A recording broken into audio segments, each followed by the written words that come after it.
Everyone, welcome back to our channel. This is me Khushboo Verma और आज के इस वीडियो में हम बात करने वाले हैं एलएन मेडिकल कॉलेज, जो कि भोपाल का कॉलेज है और ये एफिलिएटेड है एलएनसीटी से और इसको एमसीआई यानी कि मेडिकल काउंसिल ऑफ इंडिया से रिकग्निशन भी मिला है। बात करेंगे इसकी थोड़ी सी बेसिक इन्फॉर्मेशन मैं आपको दूंगी। अगर हम बात करें यहाँ पर ईयर ऑफ स्टैब्लिशमेंट की तो 2009 में इसको स्टैब्लिश किया गया था। It was established in the year 2009 और अभी तक अगर देखें तो इसे 12 साल कंप्लीट हो चुके हैं। साथ ही साथ में इसका हॉस्पिटल भी है जिसमें 770 प्लस बेड्स अवेलेबल है और काफ़ी बड़ा हॉस्पिटल है जो कि दोनों साथ ही साथ में एसोसिएटेड है, अटैच्ड है एक ही कैंपस में, राइट।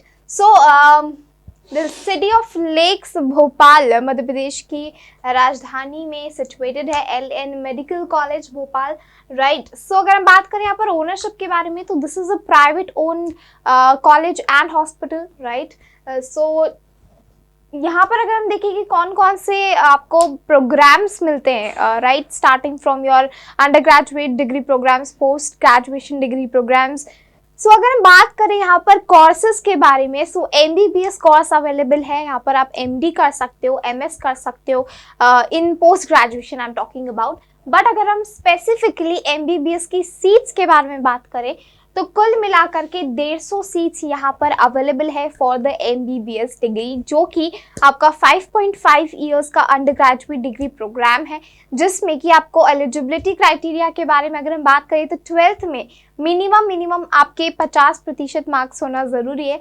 वहीं पर अगर आप ओबीसी, एसटी या फिर एससी से बिलोंग करते हो तो आपके 45% मार्क्स होना ज़रूरी है। And if you are from physically disabled category यानी कि पीडी कैटेगरी से बिलोंग करते हो तो आपके 40% मार्क्स होना ज़रूरी है इन योर 12th क्लास। और साथ ही साथ में आपका physics, chemistry, biology and English भी आपके मेजर सब्जेक्ट्स होना ज़रूरी है। तो यहाँ पर हम बात करें एमबीबीएस के सीट्स की एलिजिबिलिटी के बारे में, ठीक है।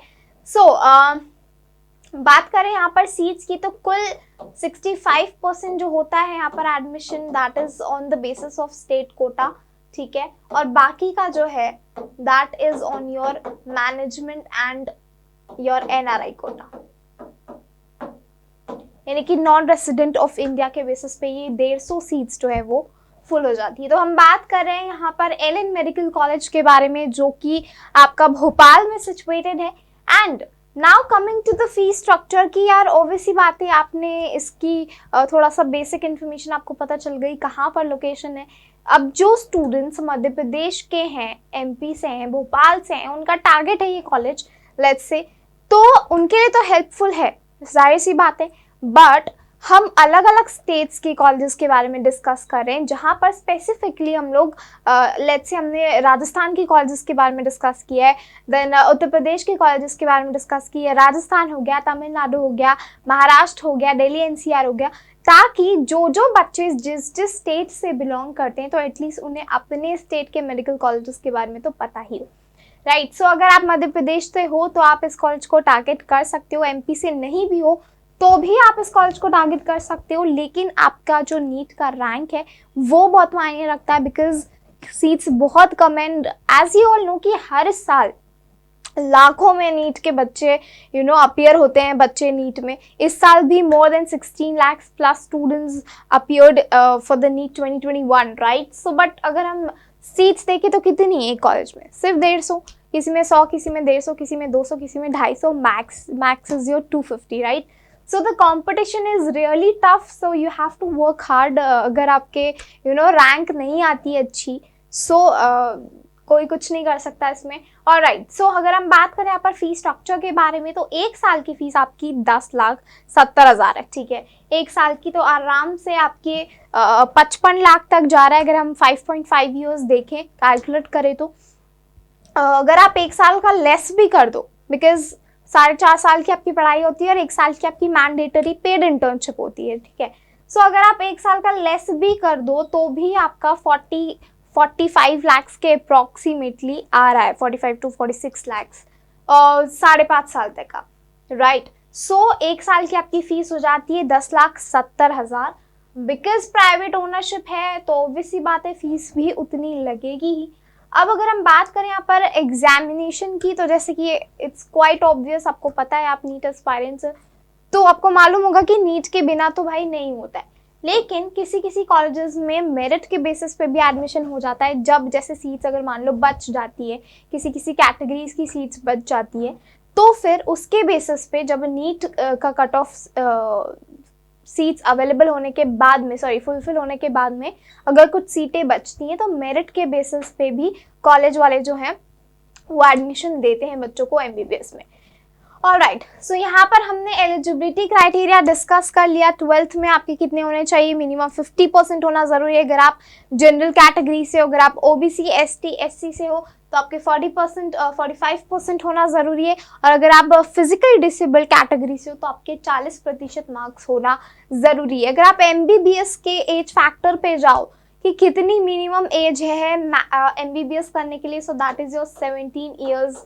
अगर आप 17 साल से कम के हो तो आप एलिजिबल नहीं होंगे। वहीं पर 25 साल आपकी मैक्सिमम एज है। If you are more than 25 plus, then you won't be able to do MBBS.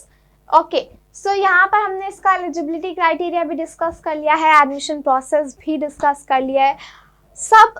ये बहुत सारे स्टूडेंट्स के ऐसे क्वेश्चंस आते हैं कि मैम जब हमारी नीट की काउंसलिंग होगी तो किस बेसिस पे एडमिशन मिल सकता है, क्या उसका एलिजिबिलिटी क्राइटेरिया होगा, उस कॉलेज का कट ऑफ कितना है, ठीक है, हमारी रैंक के हिसाब से हमें मिल पाएगा कि नहीं, कितने रैंक पे कौन सा गवर्नमेंट कॉलेज मिल सकता है, कौन सा प्राइवेट मिल सकता है, उसका क्या चॉइस फिलिंग करने का क्या प्रोसीजर होता है। तो यही सारे क्वेश्चंस जो आपके दिमाग में आते हैं स्टूडेंट्स, उन्हीं को एड्रेस करने के लिए हम आपके लिए लेकर के आए नीट का काउंसलिंग कोर्स, ठीक है, नीट काउंसलिंग कोर्स, जिसकी लिंक आपको नीचे डिस्क्रिप्शन बॉक्स में मिल जाएगी, जहां पर यही सारे सवालों का हम आपको जवाब देंगे। जो हमारे एक्सपर्ट्स हैं, काउंसलर्स हैं, they are going to address all of your queries. So what you have to do is just click on the link, purchase that course and you are done. आपके जितने भी सवाल है बस आप वो शूट करना और काउंसलर्स जो हैं वो आपको काउंसलिंग करेंगे, राइट। आपको कोर्स के बारे में बताएंगे कि कैसे नीट में आपको चॉइस फिलिंग कैसे करनी है, आपको एडमिशन प्रोसेस का क्या तरीका रहेगा, वो सारी चीज़ें आपको पता चलेगी इस कोर्स में।